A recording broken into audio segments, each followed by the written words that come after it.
Thanda ukulibingelela bathandekayo ngegama lenkosi yethu Jesu Kristu. Sithanda ukumbonga uNkulunkulu ngokuba nasihlangane njalo elizwini lakhe asibende ilizwi lomthandazo. Siyakubonga Nkosi uNkulunkulu wethu mdali wezulu lomhlaba ukusipha leli thuba lokukhangela ilizwi lakho. Khuluma nathi usisindise ngoJesu inkosi yethu. Amen. Siyabonga bathandekayo uNkulunkulu omhle usiphile njalo leli thuba eliqhakathekileyo lokubana sihlangane namhlanje. Ngilosibona sikhulume ngaphansi kwesihloko esithi sona Beware of the crowd. Nanzelela Ixuku. Nanzelela Ixuku. Kuyini esikhuluma ngakho? Uma kulento engozi empilweni yabantu abanengi osokuphambanise abantu abanengi empilweni ngabangane kumbe lixuku. Ixuku lingozi kakhulu. Banengi abantu asebelahlekile empilweni, balahlekelwa ngamathuba aqhakatheke kakhulu ngenxa yabangane. Bakhona abantu namhlanje abangene ezikolweni baphuma bekhutshwa lixuku. Bakhona abantu abangene emtchadweni baphuma bekhutshwa lixuku. Namhlanje ngilosibona uNkulunkulu asithungamela uma kulento eyingozi okwedlula mhlawumbe iCovid-19 empilweni zabantu lixuku. Ixuku lingozi bathandekayo. Losibona sikhangele elizwini likaThixo Luke chapter 19. Ngithatha kusukela evesini lika-1. iBhayibheli lithi khona, wathi uJesu engena wadabula eJerikho, njalo khangela kwakukhona indoda eyayithiwa nguZakhewu ngebizo, owayinduna yabathelisi njalo wayenothile kakhulu. Wadinga ukubona uJesu ukuthi ungubani, kodwa kazange enelise ngenxa yexuku ngoba wayenesithombo esifitshane. Ungakuvesi ngo-4 iBhayibheli lisithi khona wasegijima phambili wakhwela emkhiweni wesikhamo ukuthi ambone ngoba wayezadlula kuleyo ndlela. iBhayibheli isinika indaba eqhakathekileyo. uZakhewu indoda eyayingumthelisi. Itona iBhayibheli indoda la wayenothile kakhulu, kodwa kunotheni kwakhe kazange asuthiseke ngempilo. Waloyisa ukuba nabona uJesu, waloyisa ukuhlangana noJesu. Abanye abantu bengaba lemali empilweni ngenxa yabangane ababatshotshozelayo bayahambela khatshana loJesu. But ngicela ukubona ngithi mina uZakhewu ngokuhlakanipha wakhetha wakhangela wabona ukubana yebo kambe imali ulayo, yebo kambe ngabe lezi mota nxa wayephila ensukwini zalamhlanje elezindlu ehlezi lapha afuna ukuhlala khona, edrive imoto ayifunayo, egqoka akufunayo, vakatsha lapho angavakatshela khona. But wananzelela ukubana kukhona kuswela empilweni, endaye kuswela nguJesu. iBhayibheli lithi khona wakhalela ukubona uJesu, wafisa ukubona uJesu, wafisa ukuhlangana loJesu. Why? Umbuzo ukuthi kungani efuna ukubona uJesu yena lemali enento zonke. Ngicela ukulitshela abathandekayo, labona imali iyelelisa ezinye izinto, kodwa kulezinto eziningi imali engakwanisi ukuzenza. Imali ngakuthengela ukudla, kugcwala emafrijini, kugcwala emakhabothini, but imali ulayo uyayiswela iappetite. Wabakwazi uZakhewu bathandekayo bana ukhona uJesu oyisinkwa sokuphila. Uyelelisa ubona imali ngokubona ube le mali, thenga umbhede odurayo, lengubo ezikhudumalayo ezinhle ezimnandi, kodwa ubuswela ubuthongo. Ngoba ubuthongo buza kuphela ngokuthula. uZakhewu wabakwazi ubona uJesu yinkosi yokuthula. Imali ungabalayo, uyelelisa ukuba lo muzi omuhle lendlu enhle edurayo uthathwe ngumuntu omfunayo, kodwa ukuswela ukuthula ule mali unjalo. uZakhewu wabakwazi ukubana ikhona inkosi yokuthula, uJesu ngokwakhe. Ngaleso sizathu iBhayibheli lithi khona wagijima wadinga ukubona uJesu. Ngizama ukucabanga lapha kubana uZakhewu nxa wegijima isikhulu sigijima njani isikhulu. Ngiyacabangela bona wayegqoka ngumuntu wayegqoka amasudu etshintshanisa lezicathulo ezidurayo, but wabakwazi ukuqakatheka kwaJesu. iBhayibheli lithona wagijima, isikhulu sagijima.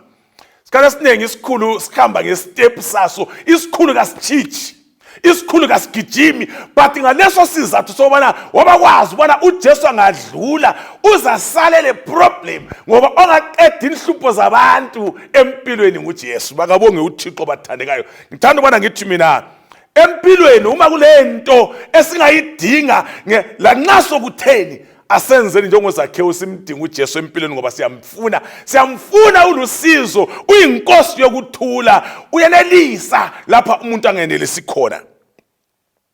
iBhayibheli lithi khona kagijimanga kuphela kodwa wakhwela phezu kwesihlahla. Sikhwela njani isikhulu? Ngicela ukuthi tshela lakwazi kulabantu empilweni abamdinga uJesu ngazo zonke indlela bengalandaba ukuthi balani empilweni. Njalo iBhayibheli lithi khona wafisa ukubona uJesu kodwa wehluleka. Okwenza wehluleka ukubona uJesu kuthiwa liqhuku ngoba uJesu lapho ehamba khona kwakuleqhuku elalihamba laye, bengadingi ukusindiswa. Abaye bakhona babezenza ngani bangabangani beseduze loJesu. uZakhewu ufuna ukubona uJesu wehlulwa liqhuku. Baningi abantu abazokwehluleka empilweni, abaye bakwehluleka ukusindiswa ngenxa yabaquku abaphakathi kwawo. Baningi abantu abaphila labangane ababafundisa izinto ezimbi, ababafundisa ukudelela, ababafundisa ukutshontsha. Lekwazi ukuthi ngenxa yamaquku kulabantu abade bezaba ngamadokotela behlulekile empilweni ngenxa yokulalela amaquku. Bakhona abantu akade bezaba ngabafundisi, bakhona abantu akade bezaba ngamanesi empilweni, ama-engineer amanengi aphelele ezixukwini, abanye baphelele emathareni emgwaqweni ngoba abantu balandela amaquku bephila.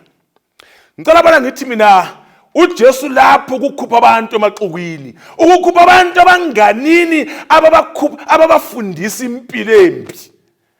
Lakwazi ukuthi ngasikhuluma sezenje bakhona abantu asebafunda ama-drugs, bafunda ukubhema lokunatha okudakayo ngenxa yabangani, ngenxa yamaquku. Ngicela bona ngithi mina uJesu namhlanje ufuna ukuzokhupha abantu phakathi kwabangani asebebadilizela impilo. Ngafunda iBhayibheli lithi lona ilizwi likamlimi, 1 KORINTE chapter 15. Ngifunda uverse 33. Ithi lona iBhayibheli, lingakhohliswa ukwejayelana lababi kuyenakalisa izimilo ezinhle. Ukwejayelana labantu ababi, njalo iBhayibheli ilizwi likamlimi. Uma kulento engozi iBhayibheli eyikhuzayo yikuthi nxa uzakhetha abangane empilweni, abantu odlala labo, abantu obafakayo even ku WhatsApp yakho elixoxa ndawonye, abantu otshona labo ngobani empilweni. Abantu balahlekelwa izimilo, balahlekelwa yama-chances, izikhathi ezinhle empilweni ngenxa yabangani, ngenxa yamaquku. iBhayibheli lithi khona ukwejayelana labantu ababi kuyona isimilo esihle. Lekwazi ukuthi empilweni, ngicela ukuthi tshela abathandekayo, kulabantu empilweni abakhula kuhle, bakhule bondliwa ngabazali aba-right, bakhula bekhonza, bakhula befundisiwe. Abanye ngakini baphumelele empilweni, abanye ngakini baphila impilo right enhle, kodwa ukhona emulini owehlulekileyo ngoba wale ukulalela abazali, wale ukulalela uNkulunkulu, wakhetha ukulalela abangani. Lamhlanje ngicela bona ngithi mina uNkulunkulu ukhuluma lawe.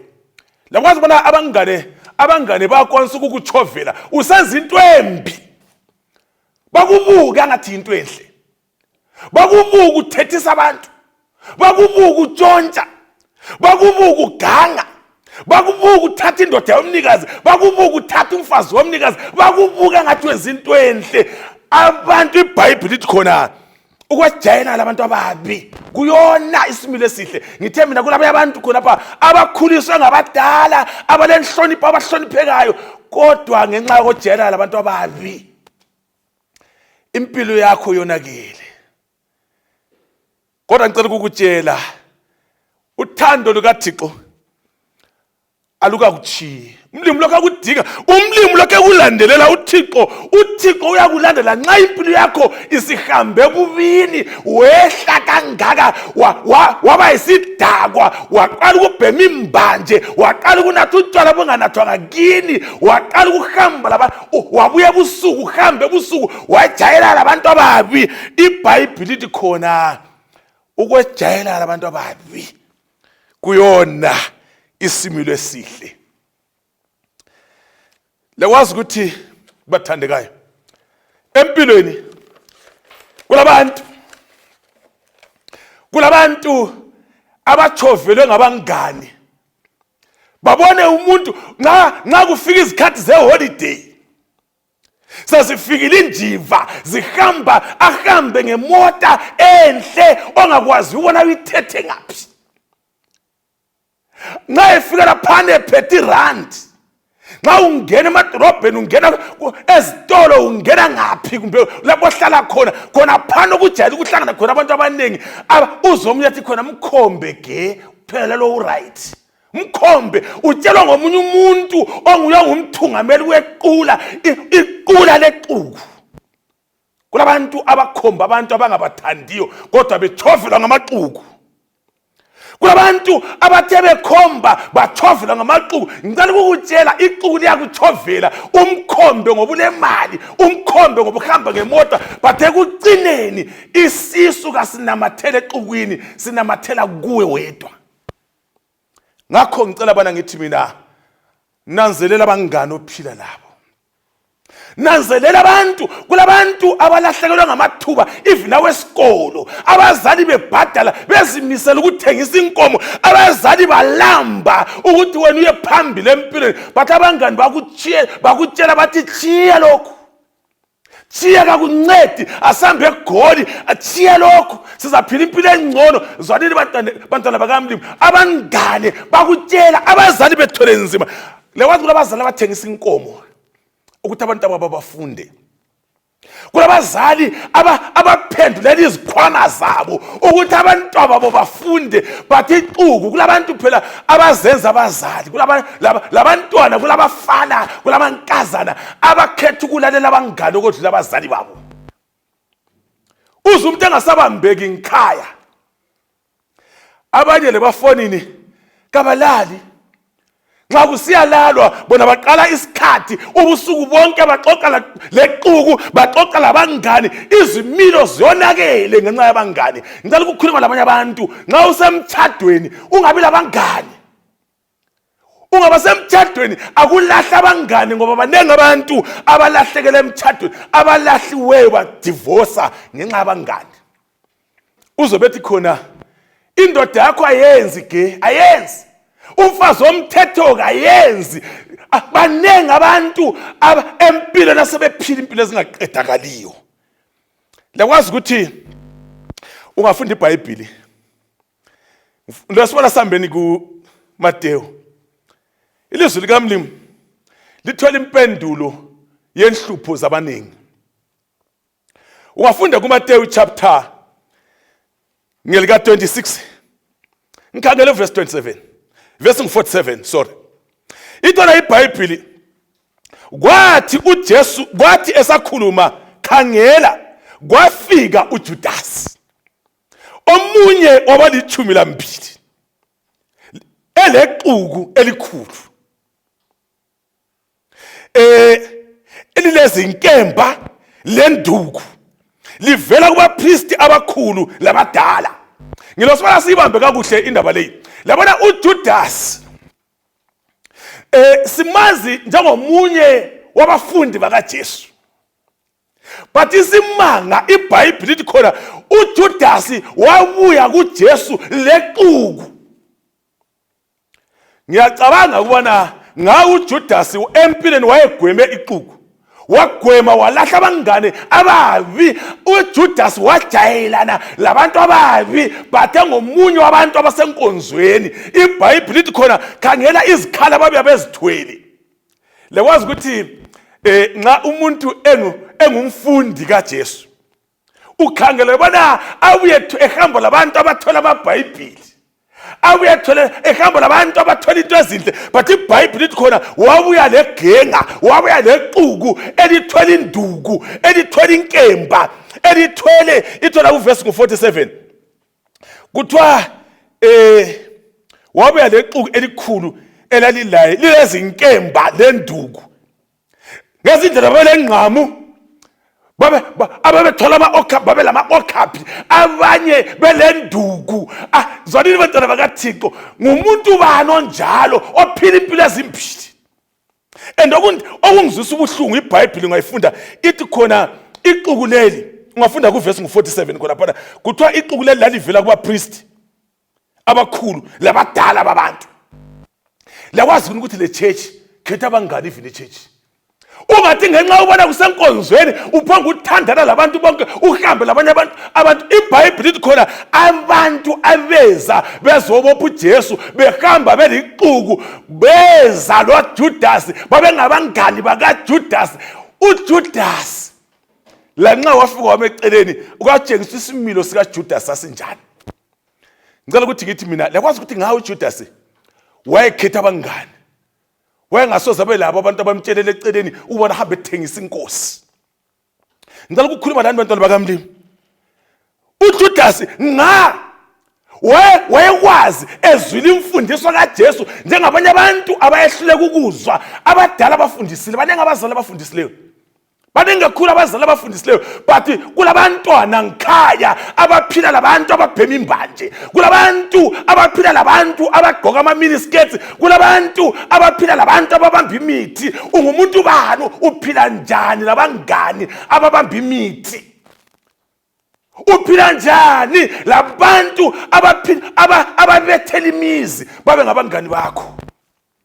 Uphila njani labantu abatshontshayo wena uthi kawutshontshi? Uphila njani labantu abathathela abanye abantu into zabo wena uthi kawukwenzi? iBhayibheli lithi khona ilizwi likaMlimi wajayela labantu ababi kuyona isimilo esihle. Ungahambi uyaqalisa usithi labangani bakho uthi wena kawunathi kodwa uzagojisa ebhawa. Wona nxa bethenga isikadi bethenga amahoti uthi wena mina zabe nginathi khokho. Ekucineni uyahamba ungadlaleli ku-ground kaSathane.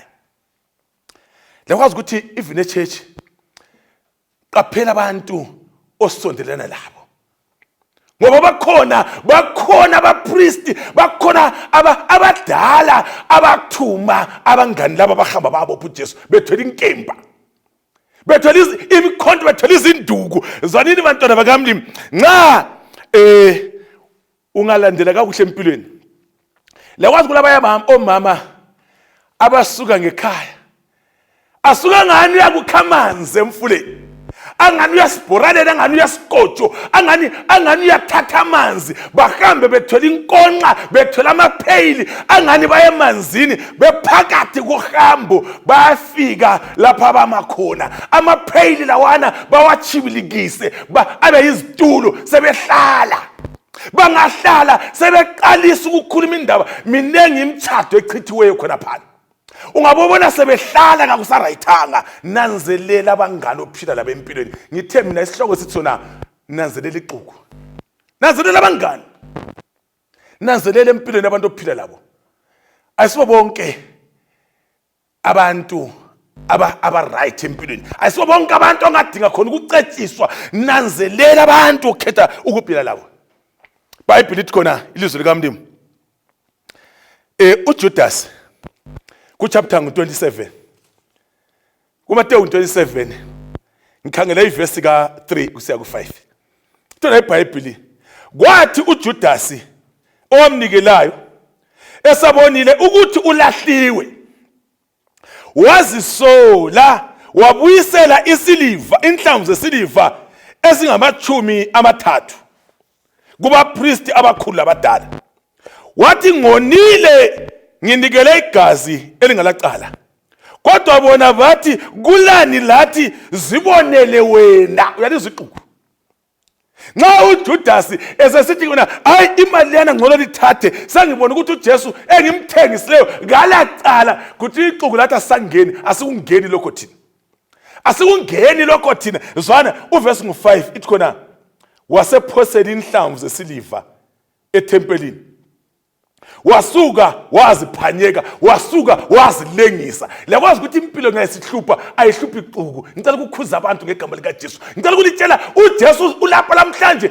ukukwehlukanisa labanye abantu lakwazi ukuthi isayizi zakho empilweni akuzikhangela abanye abantu asebephumelele wena ubungaphumelela kodwa yehlukana nabangani abangani bakudisturb ngicela ukulitshela abantwana bakaThixo kulabantu abalahlekelwe imthatho ngenxa ixuku liyingozi uma kulento empilweni eyingozi kakhulu lixuku abangani abangamazi uThixo abangani abaphongweza izinto abangalalela abazali abalandela abangani babo ngicela ukulitshela empilweni kulabo abantu abachovelwa ngamaxuku abanye bakhona baze belahlekelwe ubuntombi babo bechovelwa lixuku okungumuntu uyathandana lo muntu ongazange umazi empilweni kodwa ubusuphanga uhlanya ngaye uphambane ngaye untombi bahamba nxa sebebuza abantu kuthiwa uJudas wathi khona sesithi khona ngiyazisola bathi sakungeni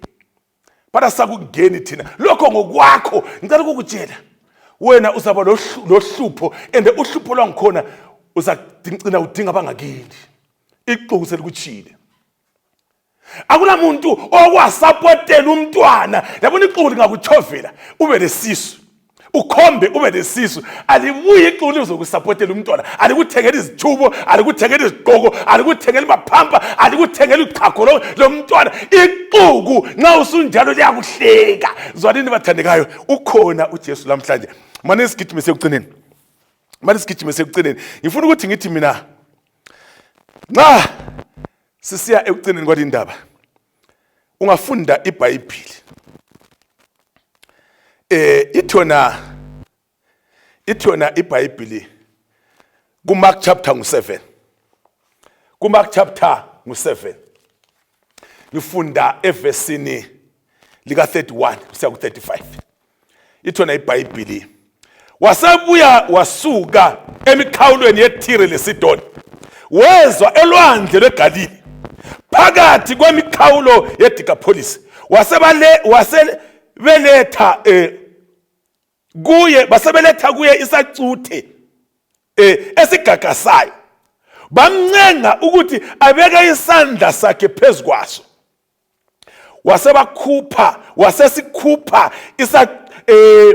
umuntu lwana owayegagasa kuthiwa wasemkhupha exukwini amakabonga uThixo wasemkhupha exukwini sabasodwa wafaka iminwe yakhe endlebeni zaso wasekhafulela wathinta ulimi lwaso amakabonga uThixo zwanini kuthiwa wasesikuvesi ngu34 ekhangela phezulu ezulwini wabubula wathi kuso efatha okuyikuthi vulwa kumbe vuleka njalo zahle zavulwa indlebe zaso sasesithukululwa imthambo yolimi lwaso sasesikhuluma saqonda makabonga uThixo zwanini bathandekayo nxa sigqiba le indaba yelamhlanje iBhayibheli lithi khona baletha kuJesu umuntu owayegagasa umuntu owayesacuthe umuntu lo wayelohlupho but iproblem wayengancediseke phakathi kwexuku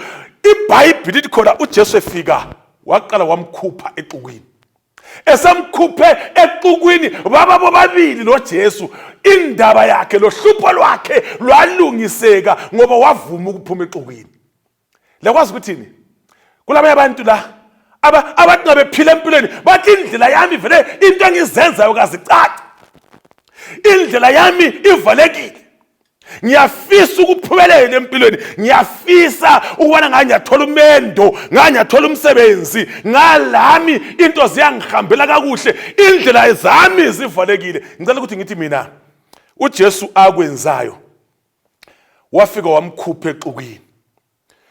Namhlanje angikwazi ukuthi phakathi kwaliphi ixuku, kumbe phakathi kwexuku lepolitics uJesu ufuna ukukukhupha exukwini, kumbe phakathi kwexuku elibhemayo lelinathayo uJesu ufuna ukukukhupha exukwini. Indaba ziyalunga, ungavuma ukuphuma exukwini. Lazo ndoda lo ndoda kuthiwa wayegagasa nxa esevume ukubanjwa nguJesu waphuma exukwini. IBhayibhili ilizwi likaMlimo lithi khona ungayifunda kuthiwa uJesu ekhangela phezulu wabubula wathi kuso efatha, okuyikuthi vulwa, njalo zahle zavulwa indlebe zaso khonapho, sahle sathukululwa khonapho, indaba yakhe yahle yalunga khonapho. Lekwazi ukuthi ngicela ukutshela kulabanye abantu khonapha abafuna ukukwenzela kuhle, abaye bakuhawukela ukuthi ngawe uyabuya emsebenzini, bakuqhatshe but bakhathazwa ngabangani bakho. Uhambelani labangani abanjalo? Kulabanye abantu abakuhawukelayo ukuthi ngawe umntwana lwana sure ngaphili labobani, ngawe ngumuntu omuhle, lo mendo ngawe uyawuthola. But ngicela ukukutshela kulabanye abantu izulu likhangele uJesu ufuna ukukukhupha exukwini. Kulolu suku namhlanje uyavuma yini ukwehlukana labo abangani bakho? Yebo ungathola kunzima, kodwa ngicela ukukutshela akhona amandla kuJesu, amandla awakwanisa ukuguqula impilo zabanengi. Akhona amandla. Labona ungayifunda iBhayibheli ngompostoli uPaul, wayehamba labanye abangani but izulu selimzuzile wantshintsha abangani. Bakhona abantu abakubambelela empilweni, bakhona abantu asebekuphambanisile empilweni. Abanye isize zakho ziphumelela, abanye isize zakho into zihamba, ezakho zivalekile. Udinga uJesu ozakuthi namhlanje, kusukela namhlanje akubambe ngesandla, akukhuphe phakathi kwabangani abese sithi kuwe vuleka. IBhayibheli khona kusuka ngaleso sikhathi kwahle impilo yakhe yantshintsha. Kusuka ngaleso sikhathi impilo yakhe yantshintsha, ukugagasa kwaphela, ukuvaleka kwendlebe kwaphela, ulimi lwavulwa lwelulwa kakuhle. IBhayibheli lithi khona uJesu ufuna ukudala umahluko. Kulabantu abakhalayo ngekhaya, abanye bakhala ngabantu ababo. Ngicela bana silungisele ukukhuleka. Kulo baba okhala ngabantu abakhe abahambileyo labangane, kulo mama okhala ngabantu abakhe abahambileyo ngabangane, kulo mama oendileyo okhala ngomkakhe ongaphangisa ukubuya belabangane besiyanatha. Akulanto ehambayo. Into kasihambi ngoba baba kakho ekhaya, into kazihambi ngoba umama kakho ekhaya, into kazihambi ngoba umntwana kakho ekhaya. But ngicela ukuthi tshela ukhona okwazi ukulungisa indaba, ukhona futhi olamandla okukwehlukanisa. Ungabe ukhala uthi khona ngiyehluleka ukuchigwayi, ngiyehluleka ukuthi utshwala, ngiyehluleka ukuthi abangane. Ngicela ukukutshela akhona amandla kuJesu, akhona amandla kuJesu. uJesu engikhuluma ngaye wenelisa ukuguqula impilo zabanengi. Uhlupho lwakho luncane ngabangane, uhlupho lwakho empilweni luncane ngabangane. Ngifuna ukukhuleka, uyavuma yini? Wothi namhlanje kule ntambama Jesu, yona uPeter nxa wayesetshona wamemeza wathi Jesu ngihawukele. Uyafuna yini ukumemeza uthi khona Jesu ngihawukela, ngikhupha phakathi kwalolu hlupho, ngikhupha qondisa impilo yami ngoba namhlanje ngiyabona yebo abantu emphila labo impilo yabo kayinhle. Khangela isayiza ohamba layo, khangela igengo ohamba layo, baphumelela yini empilweni. Khangela abantu namhlanje, lungisa indaba yakho. Ngifuna ukukhuleka. Uyavuma yini ukukhuleka lami? Uthi namhlanje ngiyezwa uJesu ngibiza, ngiyezwa nxa kungumthandazo wakho, kuyisiloyiso sakho, uJesu uNkulunkulu akusize akubusise. Asikhuleke. Siyabonga baba sezulwini ngaleli thuba bona ukukhulumela abantu abakho. Nxa sigqiba le nkonzo, zwana uphendule inhliziyo ezikhala abantu abakho abakhalela ukuphenduka, abakhalela ukunqoba abangane, bahawukele ngoJesu inkosi yethu. Amen.